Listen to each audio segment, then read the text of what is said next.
Everyone, my name is Vernisha Jones, and I am the president of the West Garfield Park Youth Council. And we believe that we are the solution to the issues in our community. Our theme is Nothing With Us, Without Us. The West Garfield Park Youth Council is sponsored by Fathers Who Care, which is a nonprofit organization located on the west side of Chicago within the West Garfield Park community. The West Garfield Park Youth Council is comprised of young people from our community whose focus and concern is youth leadership and having a voice within the community to reduce senseless violence and illegal substance use. We invite people from all over, especially our young people, to come in and see what we are all about. Our show will be scheduled every Thursday at 7 p.m. Again, that is every Thursday at 7 p.m. You can also view us online at www.cantv.org/live. Again, that is www.cantv.org/live. Joining me tonight is someone who has been doing the work on the ground across cities and communities, helping to empower young people and build stronger connections where it matters most. Please help me introduce Mr. Koby Loftin. Hey, Koby. Hey.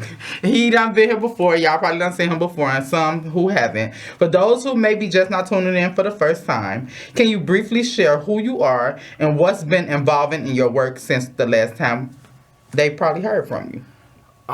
So for those of you who don't know me, my name is Koby Loftin. I go by Koby with the K, so anybody that knows, you gotta come correct with a K, you know?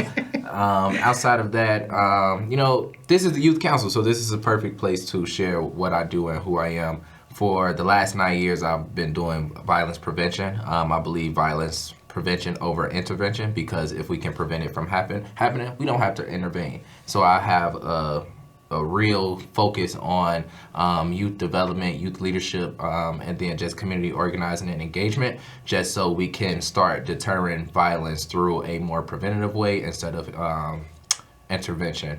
Outside of that, I am, just that power force in the community. Like, even littering this started bothering me, so I just know that I am that person for the community. And for people that may not know, how old are you? Because I love when you speak on your age, especially with all the work that you got going on. 23. I'll actually be 24 this year in July. Okay. You a Leo? Cancer. Okay, Cancer. Okay. Okay, so for a lot of people talk about youth engagement, but what does real youth leadership actually look like when it's done right? So for me, my goal has been, over the last 7 years, has been to get a seat at the table, right? Because oftentimes they make decisions for us without us. And I just feel like, how can you ensure that you're doing what they need or what we need if we're not sitting at the table to have those conversations? So my goal has been to get to the table, find a seat at the table, and not only get a seat at the table, but bring as many people as possible with me. So real youth leadership is giving them the space to activate, engage, and be a part of those conversations that shape their day-to-day. Okay. And so what's something people think is helping our youth, but you feel like it actually isn't? Well, what are some things that you feel like that have you been in the mix and you feel like they feel like it's helping us, but it's really not? So the biggest thing is, it kind of goes into the same answer as what I just gave. For the most part, too many people are saying, again, what we need. They're putting all of these individuals who are, generations ahead of us, what they've done. Not saying that's not what we need. Of course we need that wisdom so we don't make those same mistakes. But if you're not putting us in rooms with people that look like us, it just won't work out. We want to see that, we can be the change. We can be the people sitting in those seats. So trying to empower more people to say, all right, I am young, I can take the lead, and ensuring that we activate and engaging them that way. So what about when it's situations where it's hard to talk to, when it comes to elders, it's hard to talk to young people. We don't understand what they're saying. We don't, how do you actually bridge that gap to allow them to be, because I know you have young people like you, but then when you have young people, I feel like it should be heard from all young people, not just the ones that's doing the work, but the ones that you feel like might be problem kids and stuff like that. How do it work when it come to them trying to get together? So what I tell people all the time, as far as like the older generations, you have to remove the labels and be willing to listen. You can't be willing to listen and still have labels or give them labels, because then that's when that wall goes up. It's like, all right, how much can I actually share, or how much am I willing to share with you? Because if I know that you're going to put this label on me as an at-risk child, or a kid that needs CPS or something like that, when it's just something that I need a person to talk to. Yeah, and I think that's one of the biggest things. Exactly. So just giving them that space to be who And they grace. are. Exactly, and a lot of grace. Because you got to think about it. Illinois State Board of Education put out that not all, a lot of our high schoolers are reading at less than the 4th grade level. So if they reading at that level, how can they possibly articulate the way that they feel at that level? So you have to give them that space to just let go and say whatever it is that they need to say, so you can then pull out what the root problem is. Once you get there, then they start to realize, oh, okay, maybe that is what's wrong. How do I maneuver from there? And speaking of that, when it comes to the schools, I had a guest on here before, and we was talking about inside of schools and how certain stuff we feel like is impacting schools a lot. Whereas, like when you go to schools, just imagine how many security guards you see in a school. Too many. How many counselors do you see? Not enough. And so we were speaking on that, and I never actually thought about it when it comes down to them type of ratios inside of schools. And it's always been like that. When I was in grammar school, it was only one counselor. When I got to high school, it was only one counselor. And it's like you have 6, 7, 8 different. And so it's the aspect it give kids, like, you know, it makes it kind of hard to, you ain't got enough people there that actually care about the well-being and like, and know, like, as far as education, what is actually going on with individuals. And I feel like that's a big thing. It is. This is a very big thing. Until we can get more people in positions that care about the whole child and not just one aspect of the child, then we will, you know, that's when we'll start to deter violence. That's when we'll start to see an increase in civic engagement, an increase in community engagement, all these different things. We don't, you know, necessarily have to have everybody to come out the hood being a rapper or a singer or a football player, you know, and nothing's wrong with that. But showing them that there's other ways of life, different routes that you can take, because it is, you know, and a lot of these kids, they don't know that it's more to the outside of Chicago. It's more to the outside of their neighborhood. So just giving them that exposure to say, ooh, I might be interested in something like that. Yeah. And as far as you saying, even with the kids not knowing what's going on, you would be surprised. When they think about basketball, kids might be like, they think about basketball, they don't think about all the different background careers you could have, as far as being a manager, as far as being somebody that helps with exercise. And if you like to exercise, it's like they only think about the major leagues that's on social media. What they see. Exactly. Yeah, and so I feel like that's definitely something big as far as allowing our kids to understand. And also with it being, a lot of our young people ain't been nowhere past what they see on a day-to-day, and that's something that I feel like needs to change a lot too, because you know, it makes a difference. I feel like in my life it has made a difference when I go different places and see different things and see how different people live compared to what I'm living and stuff like that. So I mean, it took for me to travel half the country to see that, like, all right, you know, it's a lot more to Chicago. It's a lot like, man, I can be the youngest person to do this. I can be the person to step in and do all these things. Like, what? People have different walks of life, different cultures. Oh my God, it's so much more. But that the opportunity that I had to travel the country was at 15, 16, completely for free, without my mom. I'm traveling with a bunch of other teenagers, probably maybe 20 to 25 of us, and we on a tour bus traveling the country. So it's like, once I got that exposure, they couldn't tell me nothing. And so speaking of that, speaking of you being over 150 cities all around the country, what's one moment that really changed how you approach the work that you do? I know you spoke about, you know, the fact that it makes you look at life a little differently, or look at what people got going on a little differently. How has it like changed how you approach work when it comes to working with young people and stuff like that? Everybody is different. Although we share a lot of the same values, we share a lot of the same characteristics, but we still have differences when it comes to our lives.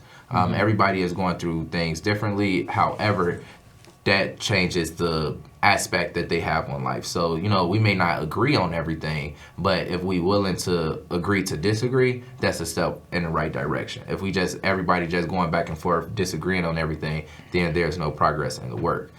Being all over the country, I've met different people who was like, I might want X, Y, and Z. However, I do believe in the protection of, schools or whatnot. So it's just all about being willing to be open-minded when you walking into different rooms, sitting at different tables, so you can really get to some type of common ground.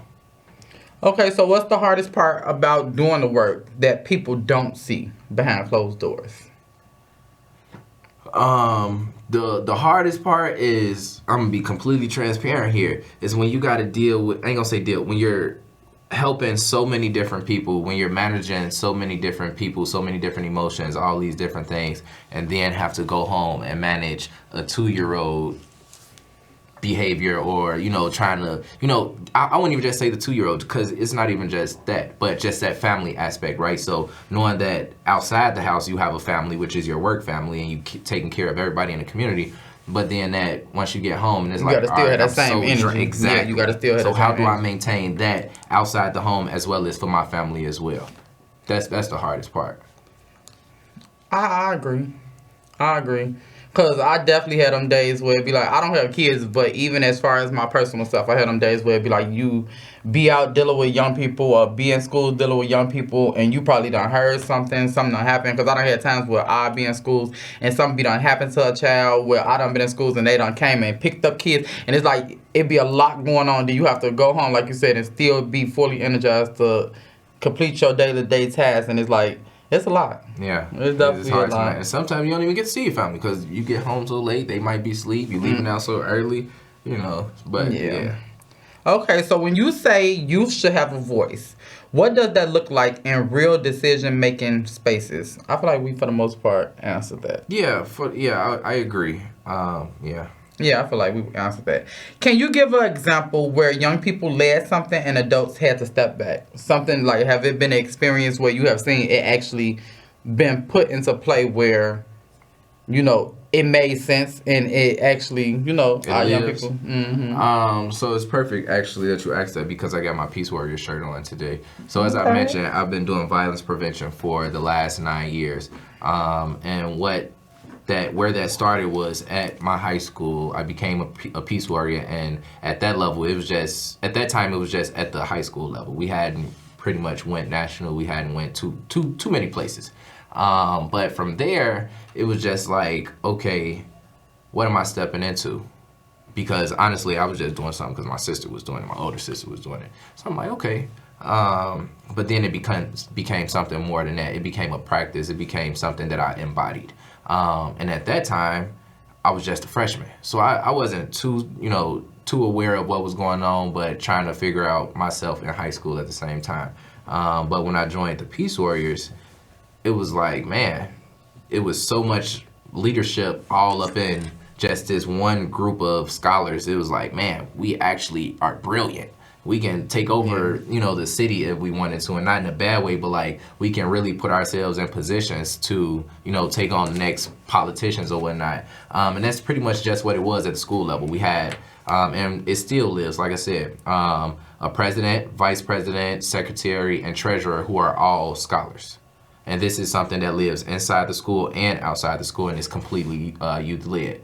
And when it comes down to the trainings, the ones doing the trainings and training people in violence prevention, we put in our youth in that position so they can be level 1 nationally certified to be able to do this training and say, all right, adults, you can take the step back, or adults, it's time for us to train you on a different way, how to approach everything that's changing. But Peace Warriors has been around in Chicago since about 2009, 2010, and since then it's been a youth-led program, and it's still up and running in multiple schools, and now, like I said, it's gone national. I love it. I definitely love it. And so we always hear about bringing the community together. Where do you see the biggest disconnect between young people, residents, and leadership? Again, it goes back to one of the things we said at the beginning. It's that engagement, right? Oftentimes they having all these different programmings going on, all these different events, yet none of this stuff came up from what the youth actually want or what they actually need. So they feel like, oh, we can do this for them, we can do that for them, we can bring them all in this one space. That's still not going to pull them away from the fact that we want to do our own fun. Sometimes, what they want now is just something, have a space that's no program. Yeah, nothing. Just let's us talk. Chill. Exactly. Let's hang out. Let us talk. They want to feel like the grown folks when they go down. They got to think about it. They ain't seen their parents go to Navy Pier or go to Buckingham Fountain and just chill, relax while they run around and stuff like that. That's what they want to experience. A time to just be able to chill and relax. You got to think about it too. A lot of them are big sisters, big brothers. So they want somewhere to, all right, I'm not with them. When I ain't got to be a mama today, yeah. Exactly. And that's another thing where I feel like that plays a big part too, and not it just being us being disconnected, but parents. I feel like when it comes to kids, raising kids and stuff like that, where kids are feeling as though they're overwhelmed as well, and so coming into school systems or coming into programs and being disconnected, I feel like that type of stuff play a big part in it too. I agree. Okay, so what does it actually take to rebuild trust? Whether it's with young people, and I know it's communication, being open-minded and stuff like that, but do you feel like it's some other ways we could work on building trust between our young people? Yeah, for the most part. Absolutely. Where we go wrong is we put people who are not trauma-informed in these positions, and what comes with people who that's the biggest thing. Not trauma-informed, just because they got the just degree. For a check. Exactly. Yeah. So just they come the into the community to fill a position. They get in there maybe by 8 a.m., 9 a.m. the latest, and they gone by 4 or 5 p.m. See you tomorrow. Ain't no child got a number. Ain't no child. Nothing. So how are you actively engaging in this kid's? Like I said, you can't just worry about one aspect of the child's life. You got to worry about every part of the whole child. What are you doing when you're not at school? What are you doing when you're not at programming? What are you eating when you're not here? Do you have any guidance when you're not here? When you show them that it's more than just a job, like even for me with the teens that I work with, right? It's something as simple as when I first started working with them, we would send them home, whether it be Ubers, whether it be CTA, whatever the case may be, and I would, that'd just be it for the night. But after I started with them, I would tell them, guys, text the chat when you get home. That's just because that's what I'm used to. That's how I was raised, And it make them feel cared for, like you exactly. actually care versus these doors. Exactly. And now it gets to a point where some days I'm not able to make it to the events that they're at, and I'll see I'm home, and I'm like, all right, I've done something well, because now it's not just about me caring about them, but they checking in with each other to let them know, because we in one big group chat, so they let everybody know, like, all right, we all safe. Okay. And so in today's climate, tensions are high. How do you teach nonviolence in a way that actually sticks with young people? Because, like right now, the city of Chicago has been in an uproar. Like, it has been a lot of deaths. Sorry for all the deaths that has been happening. I actually got off social media. Well, not social. I got off Facebook because I felt like it was just so much negative and so much negative happening. It's just been too much going on. So, like, what's your opinion about what's going on, and like, how do you feel like we can better help teach? And I don't know at this point, honestly.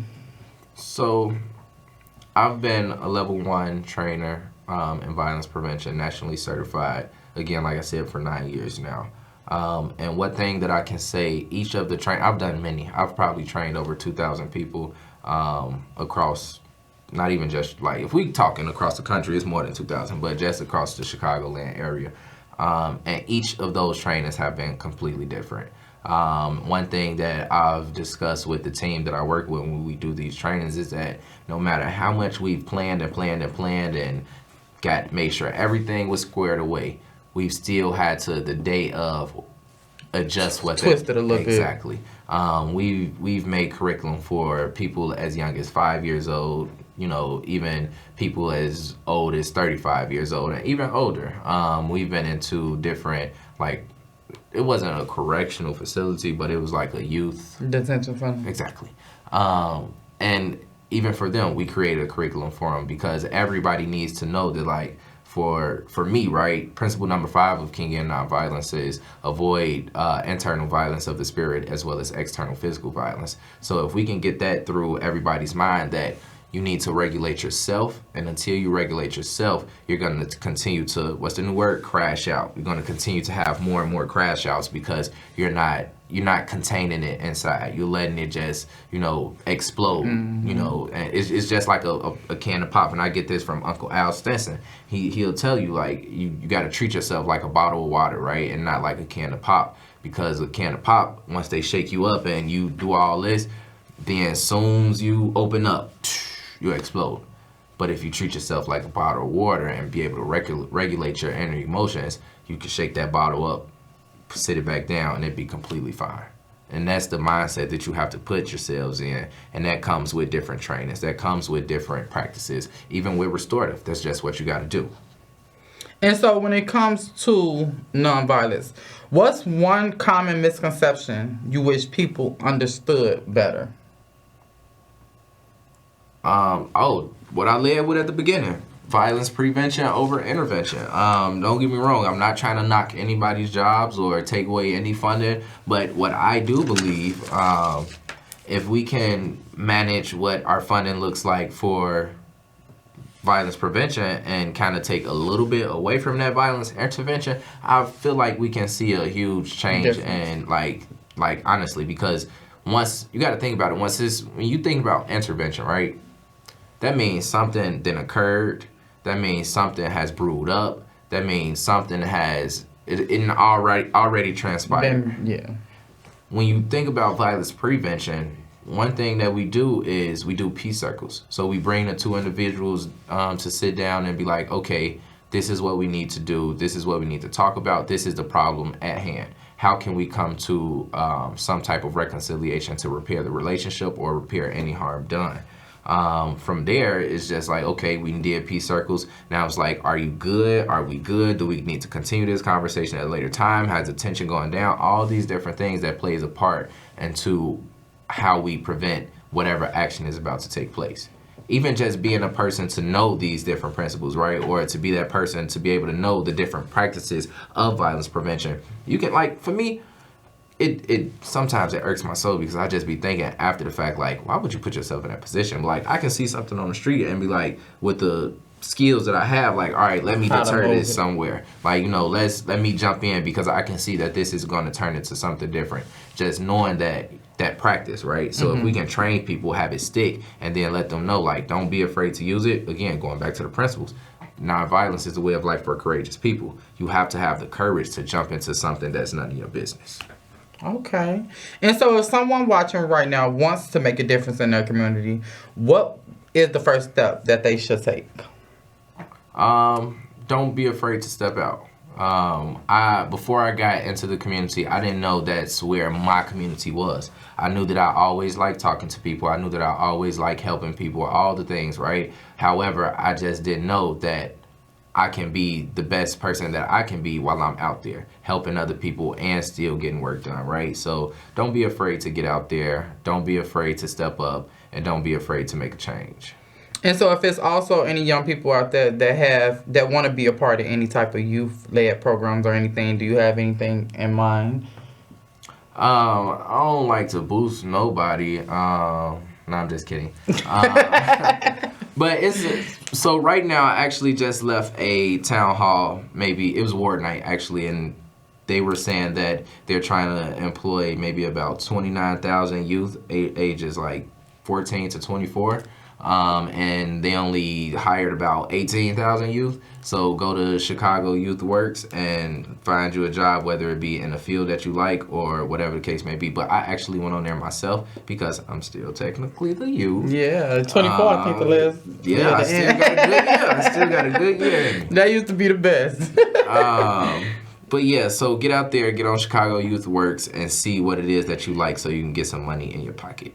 Okay, and if you could leave a message for young people, the community, or anybody, what would it be? I left y'all with this one last time, but it's just so raw. That'd be me. I keep the same one. The sky's the limit. Aspire to inspire before you expire. That's it. Okay. And so tonight's conversation reminds us that real change doesn't happen overnight. It happens through consistent effort, honest conversations, and a willingness for all of us to show up and do the work. Whether it's empowering our youth, rebuilding trust, or simply being more present in our communities, we all have a role to play. I want to thank Koby Loftin for joining us tonight and for the work he continues to do to uplift and inspire. And to everyone watching, that doesn't end here. Take what you heard tonight, reflect on it, and think about how you can be a part of the change in your own community. Thank you for tuning in, and see you guys next week. Same time, same station.